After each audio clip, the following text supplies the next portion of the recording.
आइए सुनते हैं पाप मोचनी एकादशी व्रत की कथा। आप सभी भक्तों को पाप मोचनी एकादशी व्रत की ढेर सारी शुभकामनाएं।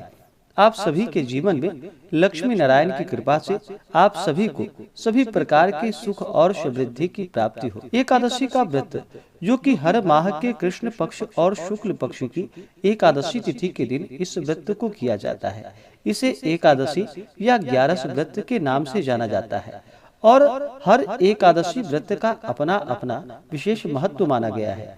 इसी प्रकार से चैत्र मास के कृष्ण पक्ष में पड़ने वाली पाप मोचनी एकादशी का व्रत, जो कि यह सभी प्रकार के पापों को नष्ट करने वाली है, इस व्रत के प्रभाव से व्यक्ति के सभी प्रकार के पाप और ताप नष्ट होते हैं। यह पिशाच तत्व आदि से मुक्ति प्रदान करने वाली है। जो भी भक्त सच्ची श्रद्धा के साथ, नियम और निष्ठा के साथ पाप मोचनी एकादशी का व्रत करते हैं, इस दिन भगवान विष्णु के चतुर्भुज स्वरूप का पूजन करते हैं, तो भगवान की कृपा से उनके सभी प्रकार के पाप और ताप नष्ट होते हैं। यह व्रत, जो कि इस व्रत के प्रभाव से हजारों गोदान का फल प्राप्त होता है, ब्रह्म हत्या, स्वर्ण चुराने का पाप, शराब पीने का पाप, गुरु पत्नी गमन का पाप एवं संसार के समस्त पापों को यह पाप मोचनी एकादशी नष्ट कर देती है। तो आइए सुनते हैं पाप मोचनी एकादशी व्रत की कथा।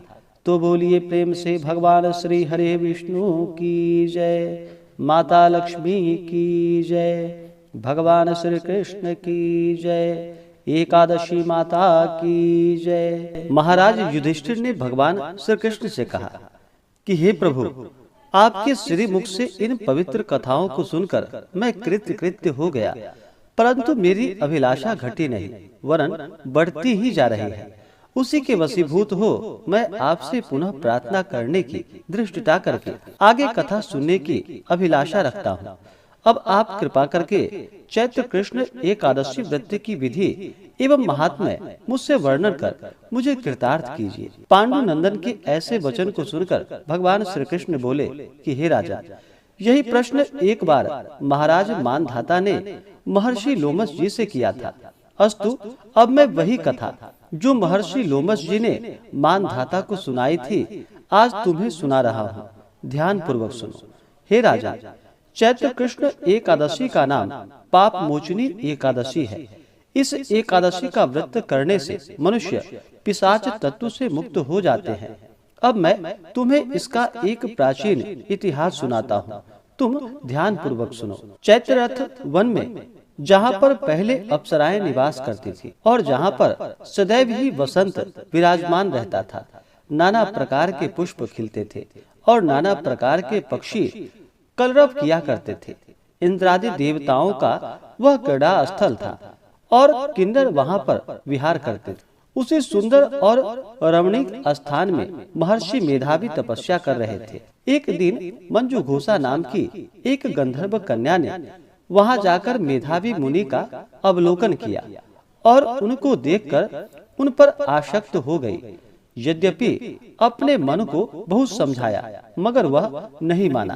तब हाथ में सितार ले उनके पास जाकर बैठी अपनी वीणा विंदिक कोकिल कंठ से मधुर गान कर उनको मोहित करने का जाल फैलाया। उसको वहां उपस्थित देखकर भगवान शंकर के प्राचीन शत्रु कामदेव शिव भक्त मेधावी मुनि को पराजित करने में तुल गया। अप्सरा की भौहें को कमान, कटाक्ष को प्रत्यंचा, नेत्रों को बाण बनाकर मंजू घोषा को उनका सेनापति बना दिया और आन बान और शान के साथ मुनि पर चढ़ाई कर दी। मेधावी ऋषि युवा, स्वरूपवान और तेजवान व्यक्ति थे। उनको देखकर स्त्रियां अनायास ही उनकी ओर आकर्षित हो जाती थी। कामदेव की सेनापति मंजू घोषा ने मुनि के सम्मुख समीप ही बैठ मधुर गान आरंभ कर दिया। स्वर लहरी की सुरीली तान से ऋषि का ध्यान भंग हो गया और मंजू घोषा पर दृष्टि पड़ते ही उस पर मोहित हो गए।